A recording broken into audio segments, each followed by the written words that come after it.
child support, it's a surprise. My friend sees the terror, sees my eyes, and clarifies, Aaron, I just need you to come to court to support my child, whose distinguishing features, like all children, is that he's short and wild. I mean, babysit while he waits to testify against this ex of mine who tried to hurt me. And inside, I'm like, I'd rather babysit or her be, but she's my best friend, so in less than 30 minutes, I am pressed into babysitting service, and I am getting sweaty, nervous. It's not just the wild, short person I am here to child support, but the first thing that cuts my antiperspirant and my smile short is the realization that desegregations come a mile short of reaching New Haven's trial court. My friend and the defendant, and every one of their friends, and every witness testifying for and against, and everyone waiting for their trial with no badge, briefcase, or dockets, every non-court employee, head down, hands in pockets, everyone who's not getting paid, whose butt got dragged in here to fight, every one of them is black or brown. And in the background, there's the white DA, white judge, white stenographer, white, what do you call the guy whose only job is to say all rise? White all-riseographer. Ask my friend, who happens to be a black Muslim, to remove his hat, but cousin refuses. It's not a hat, it's a kufi, doofus. But the all-riseographer is like, oh, it's like a sort of Islamic yarmulke, right on. And we're like, yo, your brain is a sort of menorah, free Hanukkah, no light on. And yet, he's one of the people in this room getting his white on, getting his I'ma make cake while these poor people fight on, and I'm writing this whole angry poem to add to my pro-black resume when this black woman says to me, you work here, right? What?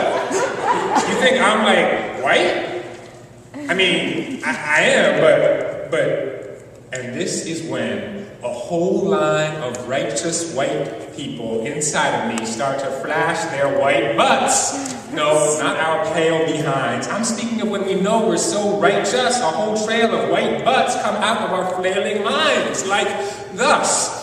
I'm white, but I like immigrants, and my family was once them. Even though after one generation, white privilege kicked in, I'm white, but I'm down. I'm like John Brown in his heyday. I write poems like this to spit on MLK Day. I'm white, but I helped elect Obama, did my righteous duty. That white butt's so widespread, it grew me a giant white booty, like in First Pinocchio.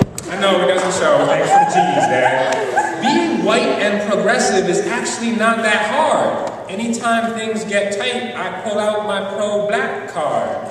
As long as sacrifice or risk doesn't come to my own backyard, but there comes a time when we whites must leave our butts behind, because white butts are white lies, which are still, like, lies. Only more insidious because we think they're innocuous. So me cursing out these other people's workplace in the first place maybe might be just like the Wonder Bread calling the mayonnaise white. Like, yo, mayonnaise, you so white you made crackers look tan.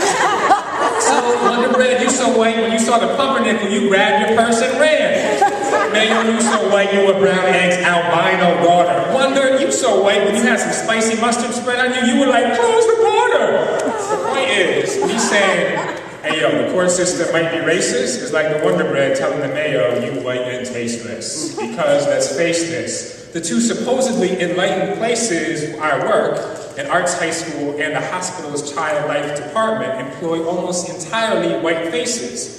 A total of 80 employees, one of them Asian, one of them black, and if I want to do my righteous duty and get rid of the white butts in my booty, I need to do something about that. And maybe one day the DA will be black, bailiff from Montego Bay. The all-riseographer will say, levántense. The stenographer's rocking the Islamic yarmulke. The guy being tried is copping a plea. If you just gave me one more chance, the kind of man I could have been. White privilege is on trial, and it's not looking good for him. And I'm a slam poet, so I'm damn good at damning some other man for what I see, but sometimes I gotta be like, damn, that other man is me. And if I ain't doing jack to act affirmatively in my job, I'm gonna be the one sitting in court in front of a black God.